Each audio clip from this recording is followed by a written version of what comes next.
Our dear friend Dr. Samir Saran will be moderating the event. This is a very important year for us. We celebrate 75 years of Indian independence, and we have many events lined up during the course of the year. This is one in a series. It's also an important milestone for us as we celebrate 70 years of establishment of relations between India and Germany. As we mark these milestones, we note German chairship of the G7, and of course India is part of the G20 Troika as we prepare for India's chairship next year of the G20. It's a year which is filled with policy issues and discussions and debates, and this is a very good moment at the beginning of the year to kickstart the discussions.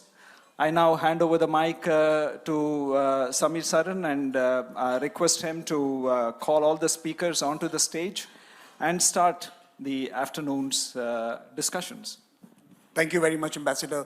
With this, let me invite honorable speakers on stage. Senator Coons from the US, who's joined us for this discussion, Minister Jaishankar, Minister Eva Marie, and Minister Borrell. Can I request you all to take your place on the stage? And we will make sure that coffee is served on the stage itself. And all of you can continue enjoying the food and some conversations.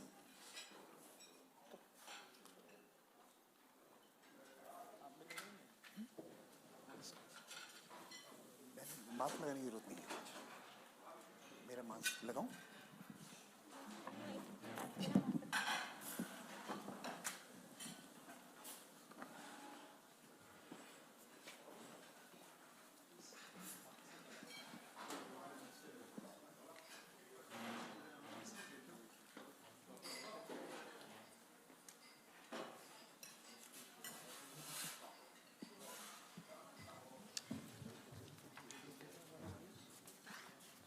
She has to come to Rasina for that. That's a Rasina mask.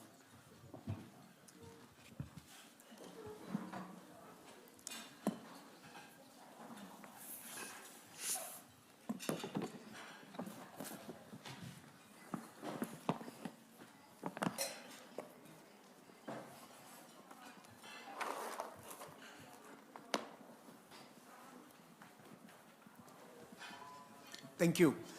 You know, even as we were planning this event a few weeks back, in fact, a few months ago, we were really wanting to have a conversation on how the new world order is emerging in the Indo-Pacific.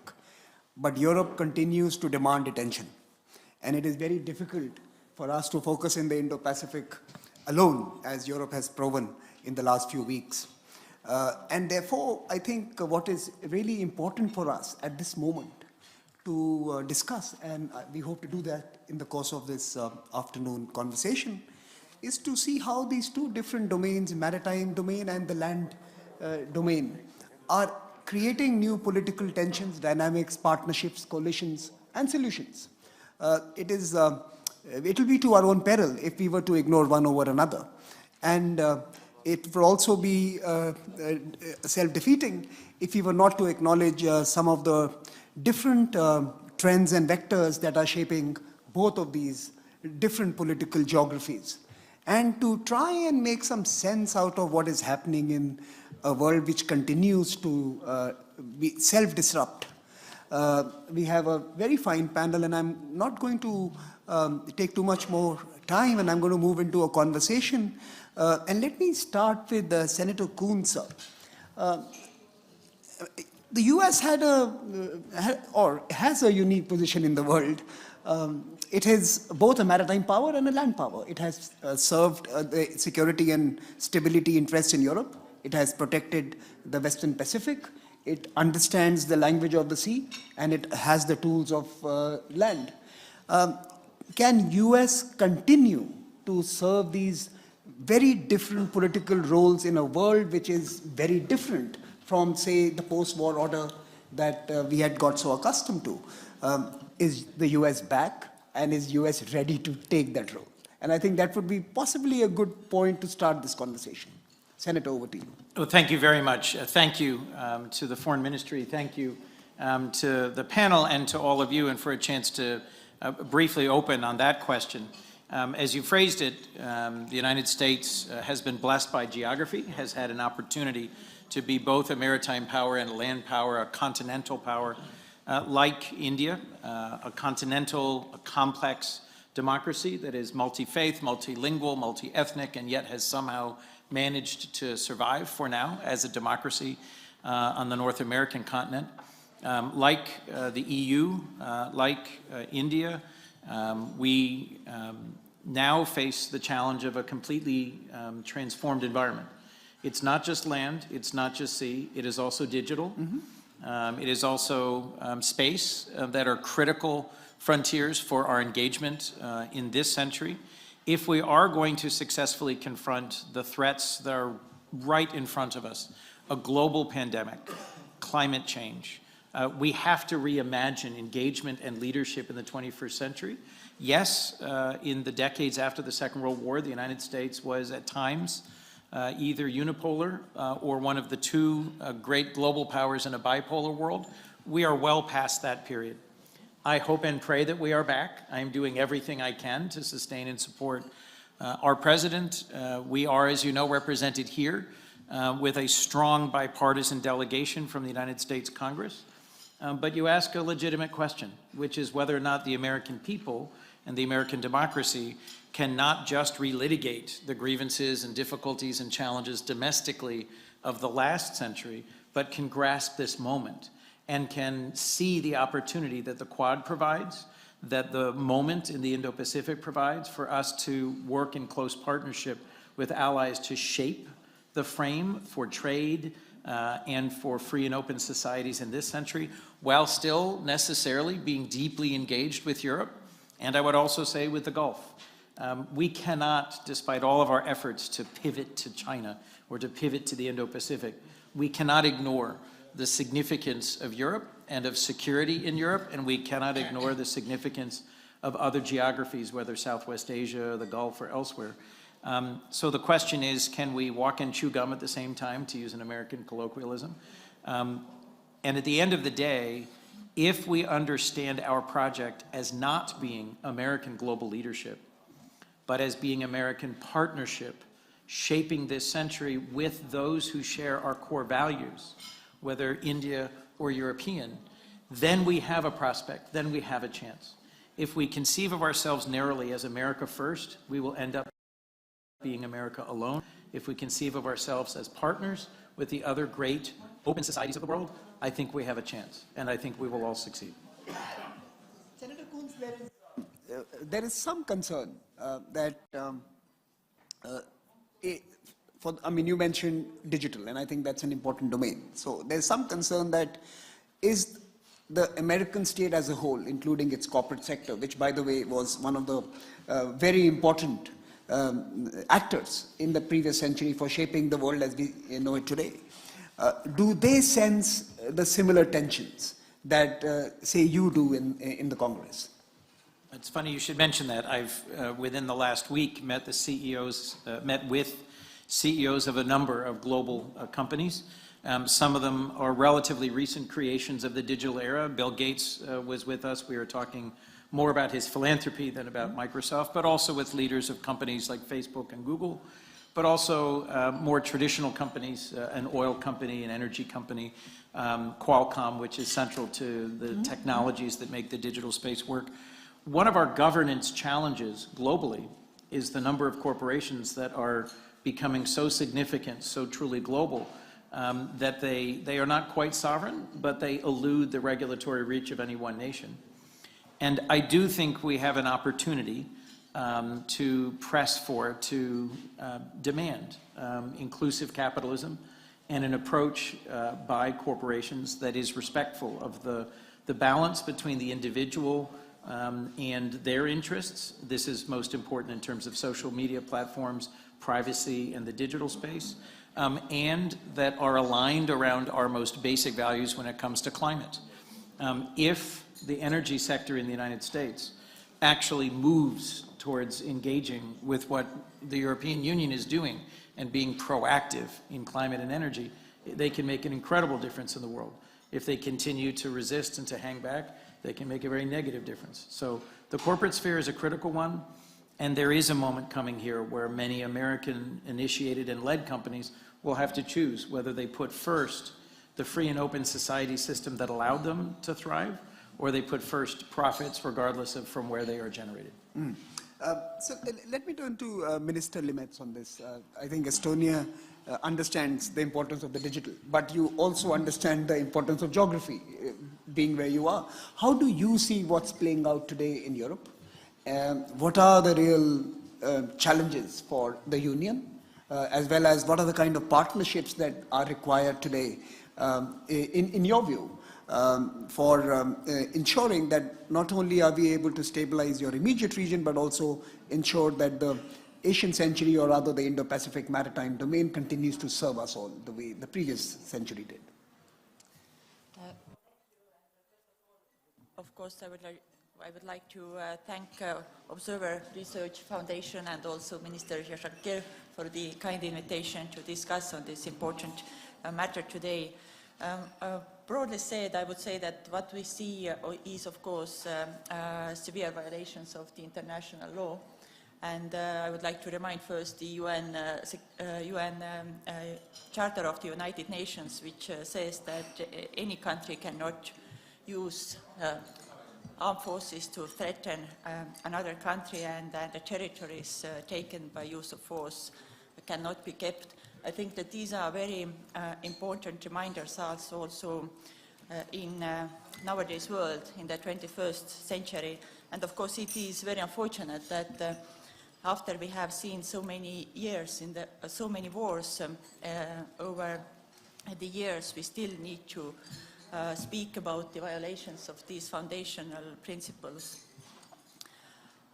And here in Europe, of course, I think that it's already the second day when we speak about the severe crisis and threat posed by the Russian Federation towards Ukraine and its territorial integrity. And of course, we have to also recall the wars from 2008 and 2014 when parts of Georgia and Ukraine were occupied by the Russian Federation.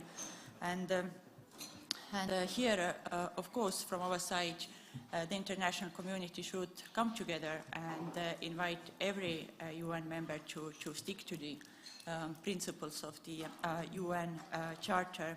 And I very much welcome this roundtable also because I really think that the UN Security Council is the place where countries need to come together, and the United Nations Security Council also should do more to discuss severe violations of the international law. And Estonia just finished its elective membership at the Council, and we had very good cooperation also with India there.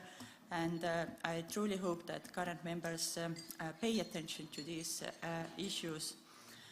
Also, the EU has a very good cooperation format with the Indo-Pacific region, and we just adopted also a strategy how to enhance our cooperation, and we are waiting for the upcoming ministerial next week. And I think that this format also gives us very good opportunities to discuss topics of mutual interest.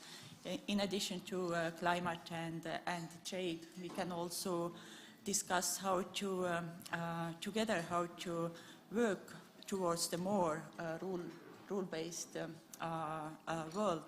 And I think it's very important to continue these geopolitical discussions also in this format. So I stop here. Thank you very much for having me, and I'm looking forward to questions. Thank you very much. Thank you very much, Minister. Let me turn to Vice President Borrell, since the EU has now figured a few times in various interventions. Let me ask you two questions, sir.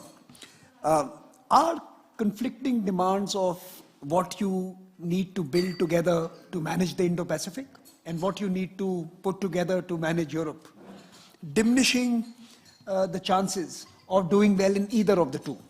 Is there a contradiction between earth and water?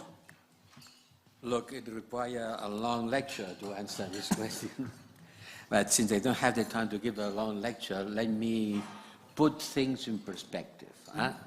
When we talk about the emergence of the Indo-Pacific and the effect on the world order, what the European Union believes that is this emergency is nothing new. It has been, Indo-Pacific has been in the history for centuries. Indo-Pacific combines melting pots of cultures, millennials, and it was at the center of the world several centuries ago. Remember, I am an engineer by training and I love figures. When the King of Portugal sent the sailors around the world and the Spaniards turned the globe, at that time he wanted to monopolize trade in spices. Why? Because at that time, a worker in Europe had to work 4 days to buy 100 grams of pepper. And he had to work 8 days to buy 100 grams of saffron. Imagine today the big difference.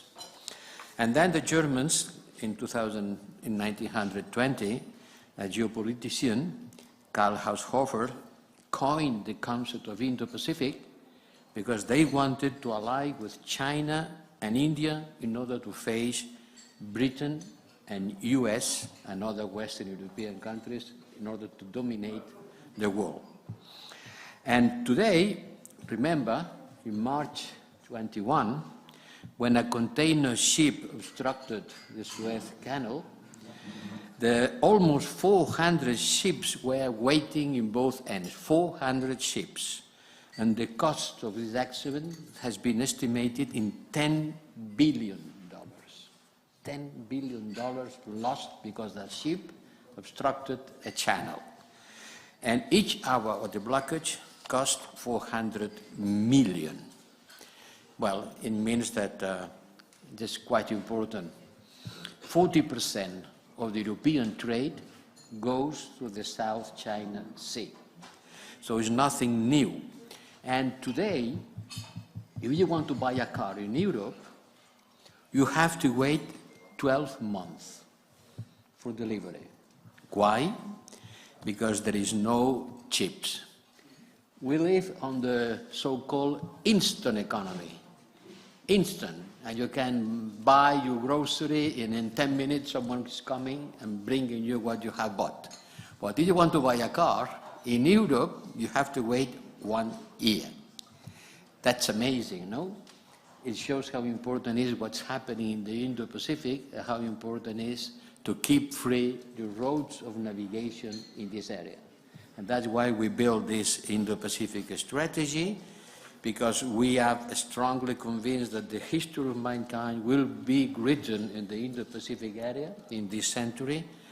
We were present in this part of the world many years ago, and we want to be back there because we know that our future depends a lot of our partnership with the Indo-Pacific states, not only with China, but with all of them. And we want to do that on the same way that we have been building the European Union, renouncing to war and building together. Enemies of the past has become the best neighbors of the present, and we believe that it is also possible to do in the Indo-Pacific, avoiding confrontation and joining forces in order to face the new challenges of this era, and engaging with the Indo-Pacific region as much as our bravest sailors did 500 years ago. So let me ask you a more EU-focused question. Is the EU united in some of its political afflictions vis-a-vis China, since you mentioned China, or even Russia? Is EU increasingly becoming a more cohesive unit, or are you seeing, as countries rise, the texture of EU politics changing as well?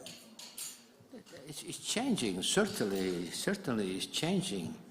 More and more, the European Union is building a foreign policy that goes further of the classical scenarios of our foreign policy. The classical scenarios of our foreign policy were Africa, Mediterranean, and the eastern border, because the threats were coming, and now they are still coming from there. But for us, broadening our approach and including the Indo-Pacific is an existential issue. And the fact that here there is a country from the north of Europe, quite far away from the Indo-Pacific, shows that all of us are concentrating our efforts and our approach to China. And not only China, because Indo-Pacific is not just China. People believe that the Pacific is China. The Pacific is mainly India, Indonesia. More than half of the humankind is living in this area. So I think, Senator Coons, to use your phrase, chewing gum and walking at the same time, I think that's the EU position on China and the Indo-Pacific, and I'm going to come to you on that. But let me first come to Minister Jaishankar. So we are celebrating 75 years of India's independence. When we became independent, we were coming out of a turbulent decade or so. We were hurtling towards a new Cold War. Not very dissimilar to where we are sitting today. Is that possibly your assessment? How does the new India assess the world around it? And what has changed in 75 years in terms of how we approach our partnerships, our relationships, and our assessment of regions? Look, I think the world's changed very profoundly. If you ask me what's changed in 75 years, I can't answer that. I can answer for about 65. And I can probably answer for about 45 when I've been in the business of diplomacy. Now, your question, are we looking new Cold War? Are we looking at something similar? I think it's very different. It's very different because we are today in a far more globalized world, and that means a far more interdependent world and also an interpenetrative world, which is you have, you can say others, even competitors in your national space, in your economy, in your society. You do business with people with whom you can have a major conflict of interest. So, to my mind, it's a far more paradoxical world. It's not so clean and neat as it used to be in the 70s and 80s. It calls for a very different kind of approach. So when I see analogies used to the past, I think they're very misplaced. They dumb down the actual real challenge. And a lot of the challenges are not just challenges of nation A versus nation B or block A versus block B. I think they're very complex issues of transparency and trust, issues of whether supply chain should be reliable, are they resilient, issues whether actually globalization had become over-centralized. I think one of the big takeaways from the COVID experience is maybe we need to do more to de-risk the world and create multiple sources of production so that in case things go wrong, can go wrong due to a pandemic, but can go wrong due to policy choices made by leadership of a country. So I do think it's a very, very different world, and we need to approach it in much more complex terms than we did before. And what in your view is the assessment of this India after 75, if what you hear from your colleagues who are assessing India from outside? I mean, let me just, I was sitting with a colleague from China, someone who does some research work on foreign policy, and he was telling me, what your problem is that when a Chinese leader speaks, 30,000 experts start trying to decipher every inflection, the tonality, every word he has spoken, and come up with assessments of what the great leader has said. But when your PM speaks, he speaks English, and they think he means English, and they mistake it. So what in your view is the assessment of India from outside as in the last 75 years? What has changed there? First of all, my PM speaks less English. He speaks more often in Hindi. In a way, what you've said is not a frivolous point or whoever said that to you was not making a frivolous point. I do believe that there are very profound changes which have happened in India in these 75 years. It's very hard to describe it, like Joseph said, it will require a lecture too.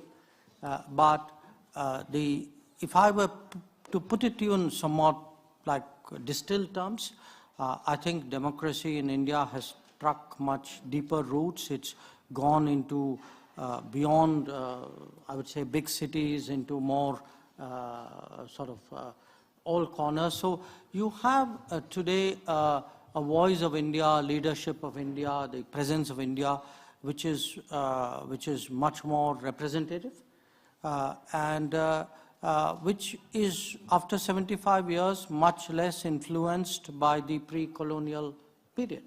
So these 75 years, you are also seeing an evolution of India. Side by side, you are seeing an India with more capabilities, you can say, more influence, but as I tell people in India, more expectations that the world has of us. So in that sense, it's a different India, it's a different world, it's a different expectation, it's a different capability.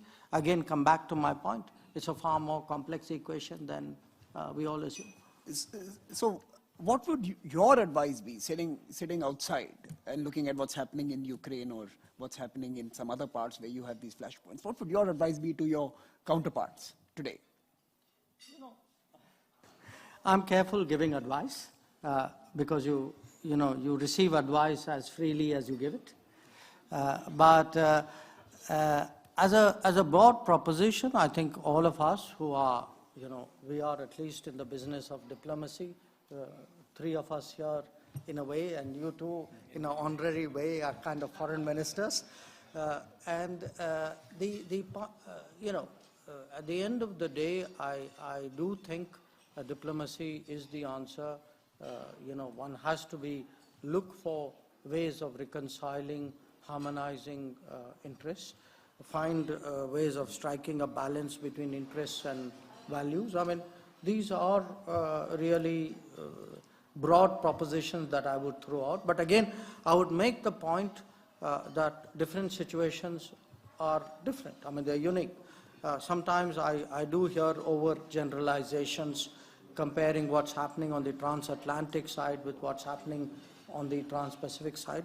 I don't think the situations warrant that comparison. I think the challenges we face in the Indo-Pacific are quite different from the challenges that you face in Europe. But having said that, since I still have a microsecond with the mic, I would, to me, one of the most welcome developments in the last 2 years has been a stronger European commitment to the Indo-Pacific, EU strategy of the Indo-Pacific. It is something that we welcome. I think today Indo-Pacific is so central to the world that whether it is the Quad with which we work so strongly, or whether it is a growing interest and presence of the EU, it is something which is very, very essential for the stability and security and prosperity of the Indo-Pacific. So let me take the attention away from just these two specific questions around Ukraine and what's happening with China in the Indo-Pacific, and point to a different region which is also changing quite rapidly, Central Asia and West Asia. If you look at that part of the world, the new Quad has also emerged, Senator Coons. So I would like to ask you, how do you see future politics play out in Central Asia? Or, for example, in West Asia. I mean, you saw the Beijing Olympics, you saw the presence of certain folks, you saw what's happening in Central Asia, Kazakhstan most recently. What should we be doing, whether it's the EU, whether it's the US, whether it's also the old partners like India? What is the future of that region in terms of prognosis as well as partnerships? That's an excellent question to which I don't have an excellent answer, but I will give the best answer I have. Look, in the 75 years of independence of India, India has become a global power, a nuclear power, a spacefaring power, a significant contributor in the world. And I think we would be mistaken to look at Central and Western Asia and say, oh, there's not very much there, there's not very much going on, it is also not, right? The transformation of nations in just a very short period of time can be significant. My first visit to China happened in the 1980s, and I would not have imagined its global significance today then, which simply shows I'm typically ignorant of history, as are many of my countrymen. But the ways in which there are periods of significance come and go. And I think if you look at recent events in Kazakhstan, and you look at the event which many of us are focused on here in Ukraine, the core question to me, which is a question not of interests, but of values, has to be, do we want to live in a world where one man, one person at the head of a powerful army can take a decision and shape a whole country?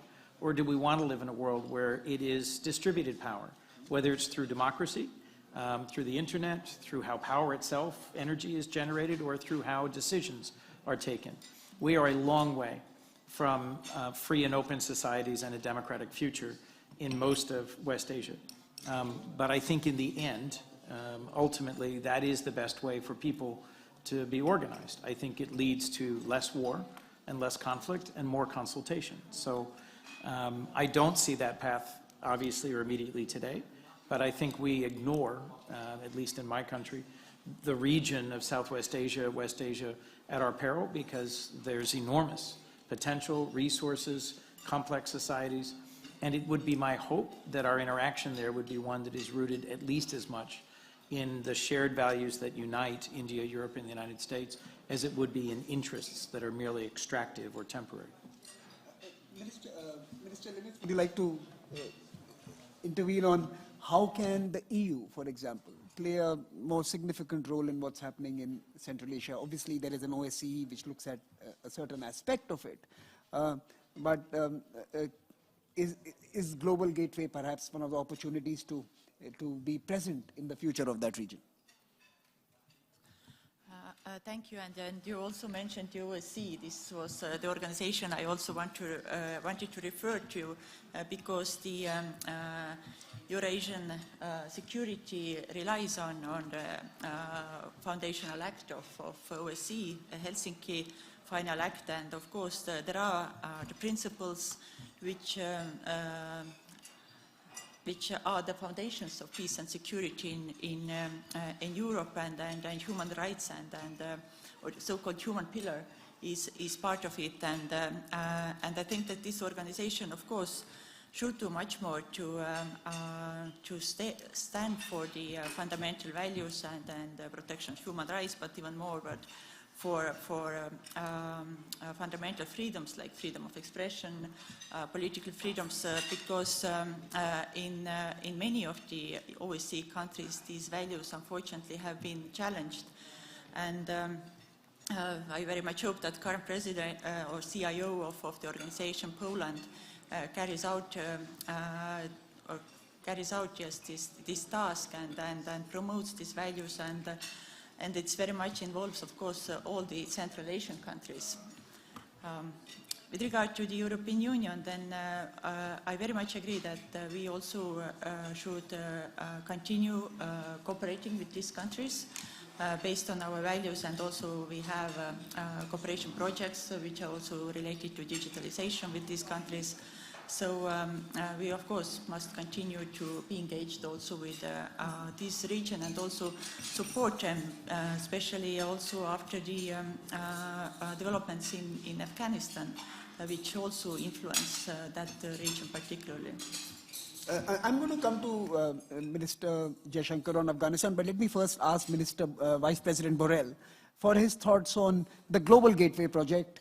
Of course, many welcome that. I think it's a much needed effort, but some also fear that it's going to become a supplementary effort to the BRI. Are we going to see Global Gateway carve its own agenda, or are we going to see the Global Gateway project trail the BRI in terms of its investments? No, I don't understand. The Global Gate, what's happening with Global Gate? No, is Global Gateway going to have a unique identity, or is it going to become the B team for the Belt and Road Initiative of the Chinese? I'm putting it directly. Now, Global Gate has not been invented to counter the Chinese effort, no? It looks like, no, and people say, oh, the Europeans have invented their Silk Road initiative. Frankly, not. We believe that we behave in a completely different way of how the Chinese do. We are not going to over-indebt people like the Chinese has done in Africa. At this stage in the summit, we realize the big problem of countries in Africa having a strong burden of more than 100% of their GNP due to the fact that they went into projects suggested by the Silk Road. We don't want to make people have an overdebt. We don't want to have a no desk from the ideological or geopolitical approach. We just believe that there is an important part of humankind that suffers from isolation. Isolation, not just physical isolation, but today, digital isolation. That way is not just about building roads and trains, yes, also. But the most important way of creating connectivity among people is through digital. And we, Europeans, we believe that we have a small part of the world, 5% of the world population and a small surface, and we desperately need to get in touch with the rest of the world, especially with the emerging world. And the emerging world is in Africa and in Southeast Asia.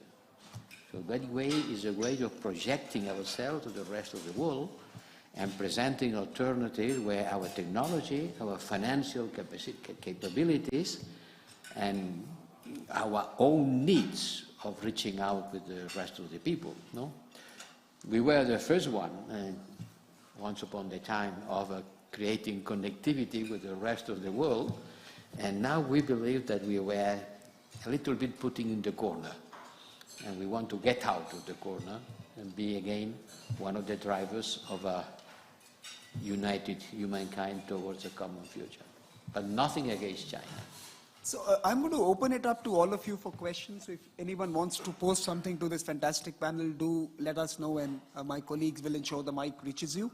But Minister Jaishankar, let me complete my question to you.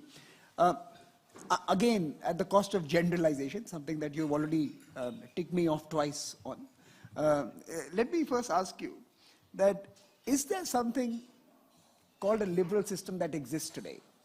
What does it really mean for us? For example, the liberal system could not agree on Afghanistan and what to do there. It does not agree on Myanmar and what to do there. It clearly does not agree on China and how to approach China. It also does not agree on what to do in the Ukraine crisis. So is there a liberal system, or is that also as complex as you have painted our world to be today? What does it really mean for you? You know, for me, a liberal system means arguments and weighing the pros and cons and having open debates and sometimes having different points of view which coexist. And it's interesting that many of these issues, examples you gave, we have the liberal system actually continuing to debate them. There are, if you take Afghanistan, I think today the big issue is how do you balance the need to prevent a humanitarian disaster from the discomfort which many democratic societies feel with the rulers in Kabul. If you look at Myanmar, there is the opposition to the takeover by the military, but then the very people who urge pragmatism in Afghanistan apparently don't want pragmatism in Myanmar. So there are differences out there. I mean, China too is a divisive issue. So I would say, and I say this particularly from an Indian perspective, our democracy in the you spoke about 75 years. I think our democracy after 75 years is stronger, it is deeper, more people vote, more people believe in the democratic system. If you use any index of judging the quality of popular participation, you know, more women vote today than they've ever done before, more, I would say, vulnerable sections of the population, the historically discriminated communities do.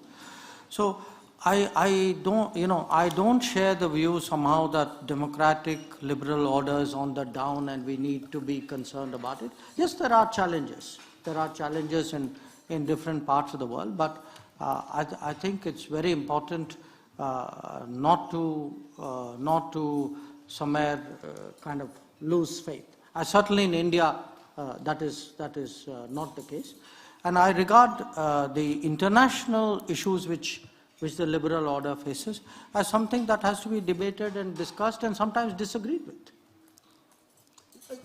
A quick follow-on on that. One of the grouses that I have heard in my rooms they're at different level, but in the rooms I attend, I am told sometimes that, all is talk, but where is India ready to trade? Is India open for business? Is India willing to add to the global GDP kitty? How is India today ready to do all of that? Are we ready to be an economic presence alongside the political presence that you've just outlined? I think we are. We would obviously, in a sense, do it our way. Yesterday we just signed an FTA, free trade agreement with the UAE. We would like, and Vice President Borrell knows that, we would like to move with the EU on the bilateral trade and investment agreement. Our negotiations right now with UK and Australia are progressing well. So in terms of trade, yes. In terms of interaction with the global economy, we are probably the largest recipient of foreign FDI today in the world. So I would say at the end of the day, to me, numbers do speak. In terms of global responsibility, I think we showed during the COVID, our willingness to supply medicines and vaccines across the world.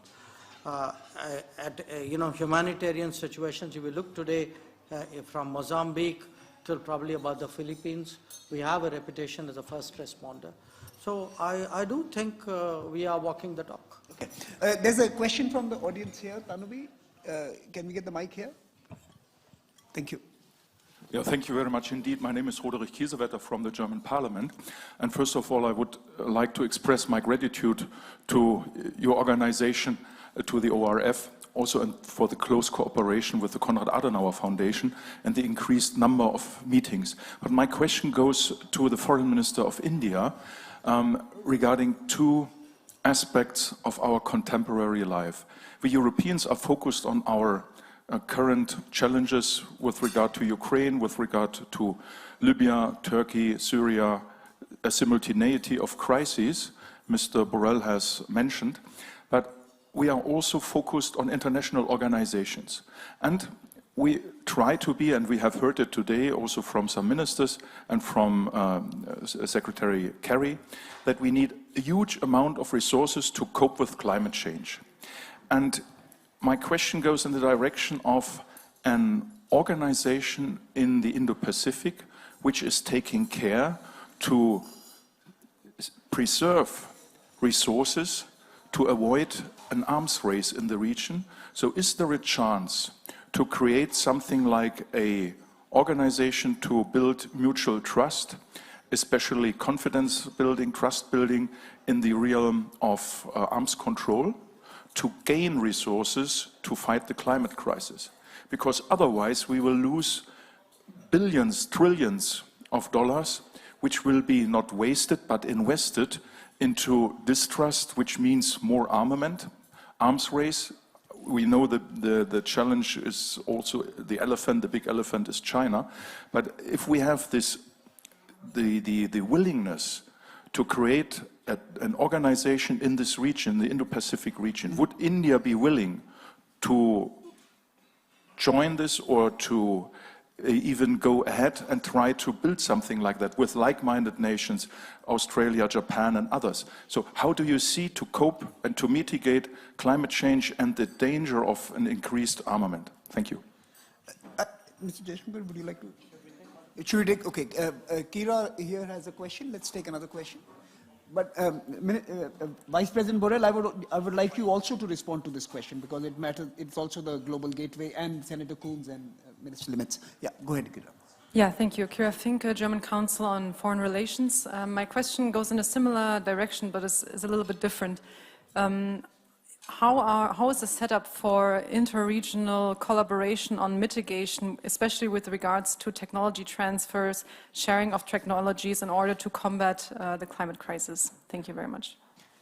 I think that's an important question. The pandemic also taught us that people don't give intellectual property easily. They don't transfer technology easily. And even in the worst crisis that we faced, there was a degree of generosity that was missing. And I think we are not going to respond to climate unless we become far more responsible actors. Any other question here? The last question, someone? Yeah, right here.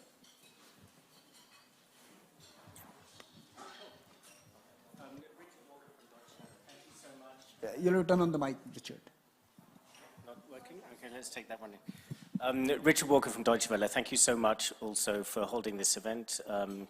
And I certainly sign up to the idea of walking and chewing gum at the same time. It's so important that we don't only focus on Ukraine at this event. I would just like to pick up on some comments that I found very interesting from Wang Yi, just speaking earlier to Wolfgang Ischinger, and just see if the panel have some responses to these comments. He spoke about the US without referring to it by name, saying that a certain big power is reviving the Cold War mentality and stoking confrontation between blocs, that it willfully wields unilateral sanctions and undermines international rule of law, and that it glorifies hegemony and bullying. Just any thoughts on those words from Wang Yi from earlier? Thank you. That we can go down the table for that particular response to that. But the other two questions, Mr. Jayashankar, would you like to start? Well, for the first question, you know, the landscape in Europe is very different from what it is in Asia. In Europe, by and large, after the Second World War, you know, national boundaries were defined, recognized, accepted. You had the OSCE process. In a strange way, the Cold War itself was a disciplining exercise. So you could get to arrangements in Europe. I don't think that's the landscape in Asia. Asia still has a large number of territorial disputes. It has many more players. It has a very different historical tradition. So the idea that you create an architectures require consensus. That consensus, to my mind right now, the best that we have in Asia is ASEAN, and what the ASEAN has been able to kind of build around its structures. And even that has its own limitations in a way. On the issue of whether this would help with the climate crisis, you know, we don't need more forums to deal with climate crisis. We have a perfectly good one called the UNFCCC. We have a COP conference with great regularity every year. If we are sincere and if we deliver at the forums which are meant for that purpose, we wouldn't need to go around talking about other forums. Our problem, as we saw in COP26, was that everybody says, you know, climate change is existential, which it is. And then if it is existential, where are the resources to match that existential threat? You know, suddenly the conversation goes a very different direction when you start talking resources or when we actually look at transfers of technology. So the problem, very honestly, is that the developed countries are completely unwilling to walk the talk on climate change. I mean, we see very prescriptive, I mean, somebody outgrows coal, so they want everybody else to give up coal tomorrow morning at 8 o'clock. Now, that's not the way the world's going to work. So I think there's got to be some kind of global approach, understanding, after all, what is the key principle on climate action? Common but differentiated responsibilities. That the world is at different levels and you have to cater to those different levels. So we do very much hope that climate action would be taken much more seriously than it has been in the past. I can tell you where India is concerned, we put our commitments very clearly, very boldly on the table at Glasgow. We have laid out our targets for 2030, and we are very determined to achieve those targets by 2030, if not earlier. Vice President Borrell. I can agree that maybe we don't pay enough attention to the differentiated responsibility.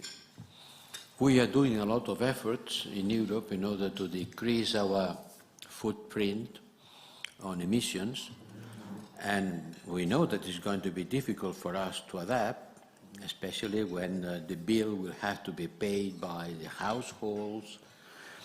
But we maybe are not enough aware of that this effort will be much bigger in countries like India.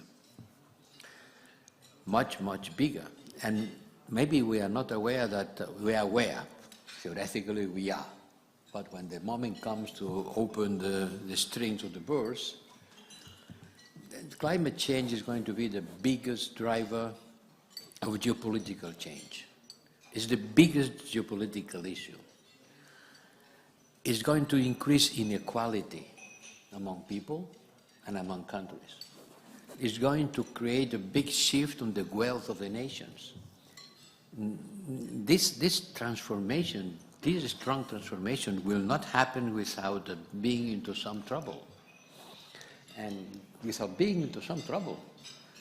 And from a societal point of view, we, the rich countries in the world, we are affluent enough in order to be worried about what's going to happen 20 years from now. But many people are very much worried about what's going to happen on the next 20 days. It's a matter of subsistence in the immediate reality of their lives. And you cannot ask someone who is worried about what's happening for him on the next week to be very much worried about the fate of the world in the next 20 years. And this very different approach, which has strong economic roots, has to be dealt with maybe a stronger commitment from our side. Because even if tomorrow the Europeans cancel all our emissions, by miracle tomorrow, we are 8% of the world emissions. The problem would still be the same. And 600 million people in Africa, I knew this figure yesterday in Brussels, 600 million people have never seen an electric lamp. So the amount of energy that we have to produce has to be much, much bigger. So increased energy production. At the same time, that decarbonification, how there is a big justice issue on that. And Minister, you're right, that the issue of social and geopolitical, social justice and geopolitical balance will be at the core of the next meeting of the body that we have. We don't need another one. Let's make work. Minister Limits. Thank you very much. And I would start by saying that we cannot speak about one or another, like about climate or security. I think the both of these topics, they serve the same goal, which is to have a peace and secure world for our next generations. And I believe that the majority of the countries are able to discuss both of these topics. And I would say that the security concerns that we have in Europe, unfortunately, are really immediate topics that we have to cover. With regard to climate, then I would say that the European countries were very ambitious at the COP26 summit, and the agenda Fit for 55 is also ambitious, and I hope that we will deliver what we have committed to. At the last Tallinn Digital Summit last year, we adopted the concept of trusted connectivity, and it means that all the investments into the infrastructure, either to physical infrastructure or digital infrastructure, should be based on transparency and other democratic values. And currently we are putting this principle also into the policies within the OECD and also in the European Union, and I think that this is one of the ways how we could have better investments and also guarantee that investments into the infrastructure are not politically motivated. Thank you, Minister. Final word, Senator Coons. Well, thank you. First, I think, just a comment. I have a daughter who is a student in college, and she's doing a lot of talking with me about anti-racism and decolonization. The Second World War and the wave of decolonization that led to a restructuring of the world was a foundational event.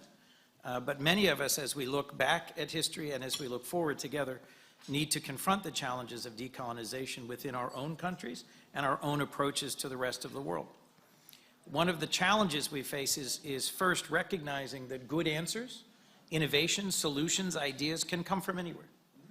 Estonia is this remarkable, creative, generative, tiny country, the size of my home state, which, because it has withstood Russian aggression and disinformation, has transformed itself into this digital economy, which, when I first visited, the way in which you deliver services and engage your citizens in democracy is remarkable, is a world model. Innovation can come not just from new societies like the United States, but from deep and ancient societies like India, which have a different view of sustainability, of harmony, of the balance. And the United States certainly must confront the reality that at COP26, we made great and bold pledges. And if we're going to meet them, we have to transform some of our generosity. The United States is the world's largest humanitarian donor in terms of funding, food relief, and vaccine distribution. But, and I know my friend would quickly correct me, we have not shown the same generosity in the transfer of technology and intellectual property. And we must find a way that we can work together to, if we're going to address climate change in a way that is not just addressing historic and accumulated emissions, but that really begins the transformation of the global economy, we have to find a way that we can distribute solutions, innovation, and energy around the world, and that recognizes that the answers are already available. Just as there's enough food to feed the entire world right now, it is the distribution of that food that challenges us. There is enough clean energy for the whole world. It is the distribution of that energy that challenges us. Last, and I cannot leave the stage without responding to that quote.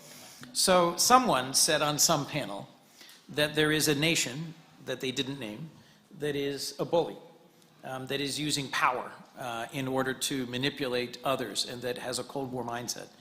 I reject utterly the idea that in this current moment and in this current context, that country is the United States. It seems to me clearly that country right now, today, is Russia. But that country should be neither the United States nor Russia going forward. And if we are to have humility about our own history, we need to recognize that what is best about our history is an openness and an optimism to change.